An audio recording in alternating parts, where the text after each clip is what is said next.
कहानी शुरू होती है और हम धूमचुत्तड़ को देखते हैं जो कि एक छोटा मोटा ड्रग डीलर होता है। इसके बाद हम अरमानी हुत को देखते हैं जो कि एक बार डांसर होती है। फिर जब अरमानी हुत अपने घर पर आती है तब हम देखते हैं कि धूमचुत्तड़ और अरमानी हुत एक ही बिल्डिंग में रहते हैं और वो दोनों हमेशा ही लड़ते रहते हैं। यहाँ पर हमें ये भी पता चलता है कि अरमानी हुत की फाइनेंशियल कंडीशन इतनी ज्यादा खराब है कि वो अपने घर का रेंट तक नहीं चुका पा रही। उधर धूमचुत्तड़ के घर पर जख्मी लंड नाम का एक लड़का आता है और उससे माल मांगने लगता है, लेकिन धूमचुत्तड़ उसे माल देने से मना कर देता है और कहता है कि मैं चूतियों को माल नहीं देता। तभी जख्मी लंड बाहर देखता है कि कुछ गुंडे एक लड़की को तंग कर रहे होते हैं, जिसको देखकर वो उनकी मदद करने जाता है, लेकिन वो गुंडे जख्मी लंड की ही ठुकाई कर देते हैं। तभी जख्मी लंड को देखकर धूमचुत्तड़ वहां पर आ जाता है और जैसे तैसे करके मामले को संभाल लेता है। लेकिन तभी अचानक जख्मी लंड की गांड में चुलसी मचती है और वो सभी को बता देता है कि धूमचुत्तड़ एक ड्रग डीलर है। अब ये सुनते ही वो गुंडे धूमचुत्तड़ के पीछे पड़ जाते हैं और उसका सारा माल और पैसे लेकर वहां से भाग जाते हैं। अब इस इंसिडेंट से धूमचुत्तड़ की बुरी तरह फटी पड़ी थी, क्योंकि उसने वो माल जिस डीलर से खरीदा था उसके पैसे उसने अभी तक नहीं दिए थे।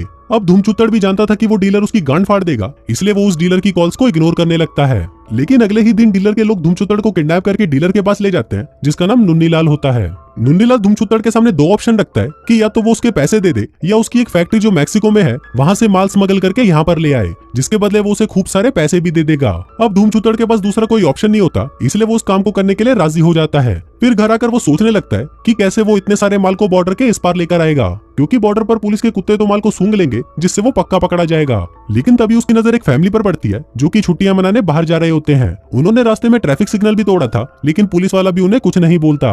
अभी देखकर धूमचुत्तड़ को एक आइडिया आता है कि वो भी फैमिली वेकेशन के बहाने उन ड्रग्स को यहाँ पर ला सकता है, जिससे पुलिस भी उस पर शक नहीं करेगी। लेकिन इस काम को करने के लिए उसे एक फैमिली की जरूरत थी, तो वो अपनी एक नकली फैमिली बनाने के काम में लग जाता है। फिर सबसे पहले वो अरमानी हुत के पास जाकर उसे अपनी नकली पत्नी बनने को कहता है, जिस पर अरमानी हुत पहले तो उसे मना कर देती है, लेकिन जब धूमचुत्तड़ उसे पैसे ऑफर करता है तो वो उस काम को करने के लिए मान जाती है। इसके बाद वो जख्मी लंड और जहरीली झांट के पास जाता है और उन्हें उनके नकली बच्चे बनने के लिए कहता है। दोस्तों, ये जहरीली झांट वही लड़की है जिसे उस रात इन दोनों ने गुंडों से बचाया था। इसके बाद वो सभी लोग प्लेन में बैठकर मैक्सिको पहुंच जाते हैं और वहां से एक वैन में बैठकर फैक्ट्री की लोकेशन की तरफ निकल जाते हैं। लेकिन वहां पर पहुंचकर उन्हें पता चलता है कि नुन्नीलाल ने उनको धोखा दिया है। दरअसल उसने इनको कुछ किलो ही माल लाने के लिए बोला था, लेकिन यहाँ पर तो इतना माल था कि उनकी पूरी वैन ही भर जाती है। लेकिन अब धूमचुत्तड़ के पास कोई ऑप्शन नहीं था, इसलिए वो सारा माल अपनी वैन में भरकर वहां से निकल जाता है। लेकिन फैक्ट्री से निकलते ही रास्ते में उन्हें एक पुलिस वाला रोक लेता है, जिसको देखकर वो सभी लोग घबरा जाते हैं और उन्हें लगने लगता है कि अब वो पकड़े जाएंगे। लेकिन वो पुलिस वाला रिश्वतखोर था और वो उनसे कुछ पैसे लेकर उन्हें चेक किए बिना ही वहां से जाने देता है। फिर कुछ देर तक ड्राइव करने के बाद वो लोग बॉर्डर पर पहुंच जाते हैं, जहाँ पर उनकी मुलाकात एक और फैमिली से होती है। यहाँ पनौती और कंगाली नाम का एक कपल अपनी बेटी ढोलकी के साथ कहीं जा रहे थे। वहीं जब जख्मी लंड की नजर ढोलकी पर पड़ती है तो उसका छोटा पप्पू खड़ा होकर सलामी देने लगता है। वहीं बॉर्डर पर चेकिंग के दौरान कुछ पुलिस वाले इनको वैन से नीचे उतार देते हैं। फिर एक पुलिस वाला इनकी वैन के अंदर चेक करने जा ही रहा होता है, तभी पीछे से कुछ लोग वहां से भागने लगते हैं, क्योंकि वो लोग गैर कानूनी तरीके से बॉर्डर को पार कर रहे थे। अब उन लोगों को देखकर पुलिस वाला धूमचुत्तड़ को आगे जाने देता है और कहता है कि हम लोग इन्हें ही ढूंढ रहे थे। अभी सुनकर वो सभी जल्दी से वैन के अंदर चले जाते हैं और सक्सेसफुली बॉर्डर को क्रॉस कर लेते हैं। वहीं दूसरी तरफ जिस फैक्ट्री से धूमचुत्तड़ माल लेकर निकला था, वहां पर उस फैक्ट्री का असली मालिक निर्मल निरोध आ जाता है। अब यहाँ पर हमें पता चलता है कि नुन्नीलाल ने धूमचुत्तड़ को झूठ बोला था कि इस फैक्ट्री का मालिक वो है, और उसने धोखे से निर्मल निरोध का सारा सामान धूमचुत्तड़ से चोरी करवा लिया। फिर जब निर्मल निरोध को पता चलता है कि उसका सारा माल किसी ने चुरा लिया है, तो वो तुरंत एक आदमी के साथ धूमचुत्तड़ को पकड़ने उसके पीछे लग जाता है।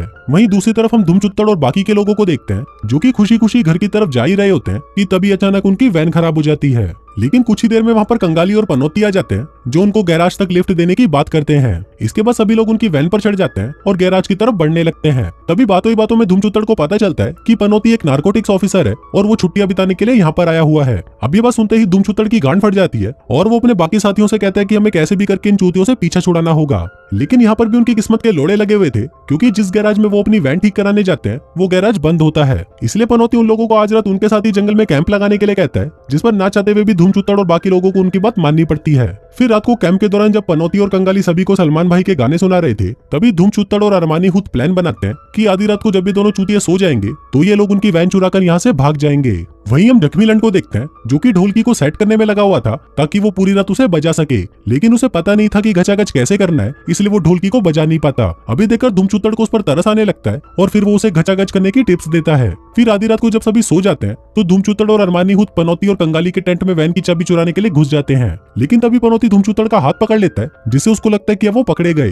लेकिन तभी उनको यहाँ पर एक बात और पता चलती है कि पनौती और कंगाली की मैरिड लाइफ कुछ खास अच्छी नहीं चल रही, इसलिए वो लोग कुछ एक्साइटिंग करना चाहते हैं। दरअसल दरअसल ये लोग चाहते थे कि धूमचूतड़ कंगाली के साथ और पनौती अरमानी हुत के साथ गचागच करे, लेकिन धूमचूतड़ और अरमानी हुत को उनका ये प्लान अच्छा नहीं लगता और वो अपनी गांड उठाकर वहां से भाग जाते हैं। इसके बाद जब ये सभी लोग वैन में बैठे थे तभी वो बाहर ढोलकी को देखते हैं जो कि जख्मी लंड को दबा दबा कर किस करना चाहती थी, लेकिन चूतिया जख्मी लंड उसकी ये बात समझ नहीं पाता और वहां से भाग जाता है। फिर वापस वैन में आने पर अरमानी हुत और जहरीली झाट उसे लड़कियों को किस करना सिखाती है क्योंकि उसने आज से पहले किसी भी लड़की को किस नहीं किया था। लेकिन तभी वहां पर ढोलकी आ जाती है और वो ये सब देखकर समझ नहीं पाती कि ये कैसा चूतिया परिवार है जहाँ पर बेटा अपनी माँ और बहन के साथ ही लगा हुआ है, इसलिए वो गुस्सा होकर वहां से चली जाती है। अब इस बात से जख्मी लंड और भी परेशान हो जाता है क्योंकि अब वो भी ढोलकी को पसंद करने लगा था। फिर अगले दिन पनौती की फैमिली धूमचूतड़ की फैमिली को गैराज तक छोड़ने जाते हैं क्योंकि अब उनकी वैन ठीक हो चुकी थी, जिसके बाद पनौती और कंगाली उन्हें वहीं छोड़कर वहां से चले जाते हैं। फिर गैराज के अंदर आने पर धूमचूतड़ की मुलाकात निर्मल निरोध से होती है, जहाँ पर उसे पता चलता है कि जो माल वो नुन्नीलाल का समझकर ले जा रहा था वो तो निर्मल निरोध का है। अब निर्मल निरोध उसके इस अपराध के लिए उन सभी को जान से मारने की धमकी देता है, जिस पर धूमचूतड़ उससे माफी मांगते हुए कहता है कि उन्होंने ये सब जानबूझ के नहीं किया। इसी दौरान निर्मल निरोध को यह भी पता चल जाता है कि अरमानी हुत एक बार डांसर है, तो वो अरमानी हुत को डांस करने के लिए बोलता है। फिर जब अरमानी हुत अपना अश्लील डांस दिखाकर सभी गुंडों के घोड़े खड़े कर रही होती है तभी मौके का फायदा उठाकर धूमचूतड़ अपनी वैन निकालता है और सभी को उसमें बिठाकर वहां से निकल जाता है। इस दौरान जख्मी लंड ड्राइव कर रहा था जबकि उसे ड्राइव करना नहीं आता, तभी एक मकड़ी जख्मी लंड के कच्चे में घुस जाती है और उसके लंड पर काट लेती है। अब इससे जख्मी लंड को बहुत दर्द होता है और दर्द के मारे वो वैन को कंट्रोल नहीं कर पाता और उनका एक्सीडेंट हो जाता है। अब मकड़ी के काटने से जख्मी लंड के दिमाग का भांग बोसड़ा हो जाता है, इसलिए सभी लोग उसे हॉस्पिटल ले जाते हैं। वहां पहुंचकर धूमचूतड़ नुन्नीलाल को बहुत ज्यादा गालियां देने लगता है क्योंकि आज उस चूतिए की वजह से इन लोगों की जान जाने वाली थी। इसके बाद धूमचूतड़ उससे इस काम के और भी ज्यादा पैसे मांगता है और कहता है कि अगर तुमने मुझे पैसे नहीं दिए तो मैं सारा माल निर्मल निरोध को वापस कर दूंगा और उसे तेरा ठिकाना भी बता दूंगा। अब ये बात सुनकर नुन्नीलाल की गांड फट जाती है और वो उससे ज्यादा पैसे देने के लिए मान जाता है। उधर जख्मी लंड के ठीक होने के बाद धूमचूतड़ उसे हड़बड़ी में वहां से ले जाने लगता है, जिस चक्कर में वो उसे व्हील चेयर से नीचे गिरा देता है। अब ये बात अरमानी हुत को बहुत बुरी लगती है क्योंकि जख्मी लंड की तो पहले से ही मरी हुई थी और साला धूमचूतड़ यहाँ से भागने में लगा हुआ था। अब इसी बात को लेकर धूमचूतड़ और अरमानी हुत के बीच में झगड़ा होने लग जाता है, जहाँ पर बातों ही बातों में धूमचूतड़ के मुंह से निकल जाता है कि उसे इस काम को पूरा करने के लिए 10 लाख डॉलर मिल रहे हैं। अभी सुनकर अरमानी हुत की गांडी फट जाती है और वो धूमचूतड़ से कहती है कि तुम तो इतने सारे पैसे कमा रहे हो और मुझे सिर्फ 3000 डॉलर दे रहे हो। ये सुनकर जहरीली झाट कहती है कि मुझे तो सिर्फ 1000 डॉलर ही मिल रहे हैं। तभी वहां पर जख्मी लंड कहता है कि तुम लोगों को इस काम के पैसे भी मिल रहे हैं, जिसको देखकर हमें पता चलता है कि धूमचूतड़ इसे यहाँ पर चूतिया बना कर लाया था। अब ये जानने के बाद वो तीनों धूमचूतड़ का साथ देने से मना कर देते हैं, जिसके बाद धूमचूतड़ उन तीनों को वहीं छोड़कर अकेला ही माल की डिलीवरी करने के लिए निकल जाता है। इसके बाद जब जहरीली झाट अपने एक दोस्त से बात कर रही होती है तभी हमें पता चलता है कि वो उन लोगों को सच में अपनी फैमिली मानने लगी थी और कुछ देर बाद वहाँ पर अरमानी हुत और जख्मी लंड भी आ जाते हैं। दूसरी तरफ हम धूमचूतड़ को देखते हैं जिसे अपने बाकी साथियों के बिना अच्छा नहीं लग रहा था, इसलिए वो उन लोगों को लेने के लिए वापस आ जाता है। फिर वो उन सभी को कहता है कि इस काम को करने के बाद उसे जितने भी पैसे मिलेंगे उसको वो सभी बराबर में बांट लेंगे। अब उसकी ये बात बाकियों को भी अच्छी लगती है, जिस वजह से वो धूमचूतड़ को माफ कर देते हैं। इसके बाद जब वो लोग अपनी वैन की तरफ जा रहे थे तभी उन्हें रास्ते में कंगाली और ढोलकी दिखाई देते हैं।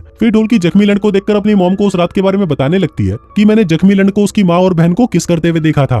अब ये सुनकर जख्मी लंड घबरा जाता है और वो उसे सब कुछ सच बता देता है कि हम लोग असली फैमिली नहीं है और हम तो सिर्फ ड्रग्स लाने के लिए फैमिली बने थे। तभी वहाँ पर निर्मल निरोध का एक आदमी आ जाता है जिसके पास गन होती है। अभी देखकर सभी लोग डर जाते हैं, लेकिन तभी सही टाइम पर पनौती वहाँ पर आकर उस आदमी को मारकर बेहोश कर देता है। लेकिन कुछ ही देर में वहाँ पर निर्मल निरोध भी आ जाता है और ढोलकी को पकड़ लेता है। अब वो उन सभी चूतियों को एक साथ टपकाने ही वाला था कि तभी आतिशबाजी के कारण उसका ध्यान भटक जाता है और धूमचूतड़ इस बात का फायदा उठाकर निर्मल निरोध के हाथ से गन छीन लेता है। तभी जख्मी लंड के पिछवाड़े में फिर से चुल मचती है और वो निर्मल निरोध को मुक्का मारकर वहीं पर ढेर कर देता है, जिसके बाद वो ढोलकी के पास आता है और उसे दबा दबा कर किस करने लगता है। अब सारी बातें पता चलने के बाद भी पनौती उन सभी को वहां से जाने देता है क्योंकि उसे पता चल गया था कि ये सभी अच्छे लोग हैं और ये काम वो मजबूरी में कर रहे हैं। इसके बाद धूमचूतड़ सारा माल लेकर नुन्नीलाल को दे देता है, लेकिन तभी नुन्नीलाल उसे धोखा दे देता है और कहता है कि मैं तुम्हें इस काम का 1 रुपया भी नहीं देने वाला। अब धूमचूतड़ को इस बात का पहले ही पता था कि ये भड़वा नुन्नीलाल उसे धोखा देगा, इसलिए उसने पनौती को यहाँ का एड्रेस पहले ही दे दिया था। फिर कुछ ही देर बाद पनौती भी अपने साथी पुलिस वालों के साथ वहाँ पर आ जाता है और नुन्नीलाल को रंगे हाथों पकड़ लेता है। अब इतना सारा माल पकड़वाने के बदले सरकार धूमचूतड़ को एक बड़ा सा घर देती है, जिसमें धूमचूतड़ अपना नकली परिवार जो अब असली परिवार हो चुका था उनके साथ खुशी खुशी रहने लगता है।